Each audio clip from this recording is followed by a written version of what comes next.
Bonjour à tous, on prend la direction de l'hippodrome de Pau ce vendredi pour notre quintet flash. Ce sera dans le prix René Cramaille, on va évoluer sur 3800 mètres, ce sera des haies. Une course qui s'annonce assez ouverte avec quelques bases solides, mais côté outsider, il va falloir être bien inspiré.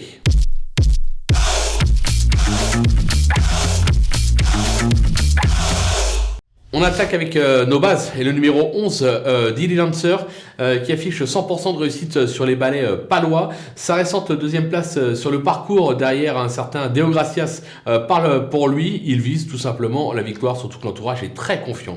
Attention avec le numéro 13, Corrigohan Park, qui n'a couru qu'à Pau depuis ses débuts pour 2 victoires et 4 accessites en 7 tentatives. Ses récents premiers pas à ce niveau ont été plutôt probants. Moi j'y crois. L'As, Gold Allen. Dernièrement, il effectuait sa rentrée et s'est classé 4e sur ce parcours. Et à ce niveau, il va être monté en régime sur cette sortie. Alors certes, il porte du poids, mais quand on porte du poids en obstacle, c'est qu'on est bon, talentueux, ce qui devrait lui permettre une nouvelle fois de jouer le podium. Du côté des opposants, on ne peut pas faire sans le numéro 5, Okusai Valis, qui a répondu présent à chacune de ses sorties à Pau cet hiver.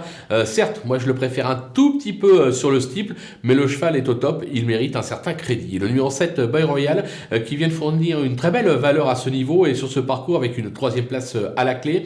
Une fois de plus, sa place est à l'arrivée, surtout que son entourage a dit qu'ils allaient être un petit peu moins bouillants, attendre un petit peu pour finir un peu mieux.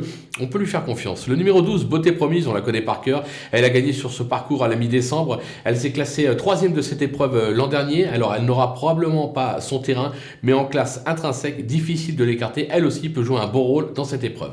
Le coup de poker, ce sera le numéro 10, Lyon-Clermont, qui excelle sur cette piste où il affiche un succès et 5 accessites en 9 sorties. Alors certes, il monte ici de catégorie, mais derrière les bases, la course est vraiment ouverte et je pense qu'il est capable de tirer son épingle du jeu. Il faudra le suivre parce qu'il y aura probablement une belle petite cote à la clé.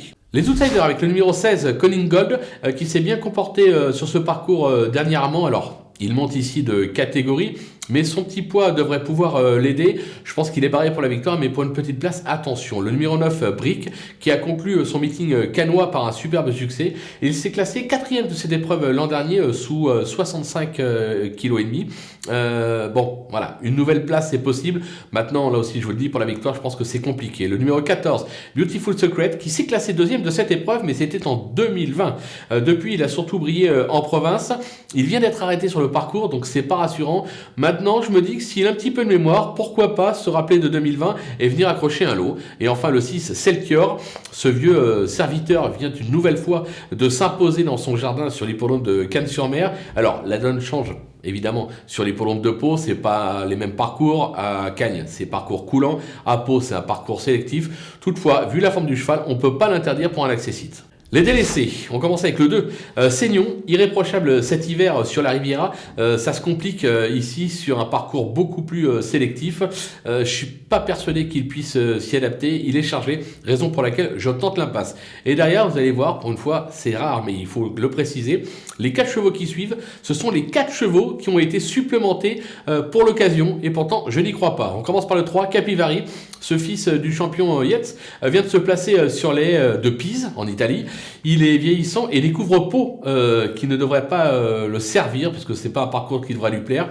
Même supplémenté, moi je n'y crois pas. Le numéro 4, Sterkans, qui a gagné un quintet sur les Canoises en décembre 2020, avant de se classer 3e du prix de la ville de Nice. Vous allez me dire, c'est plutôt pas mal, c'est plus dur sur les tracés sélectifs. Il débute à Pau, lui aussi. Moi, j'ai la sensation que quand on débute à Pau, dans cette catégorie, c'est vraiment compliqué. Le numéro 8, Gana Demotte, qui vient d'effectuer sa rentrée sur le steeple de Pise, là encore en Italie.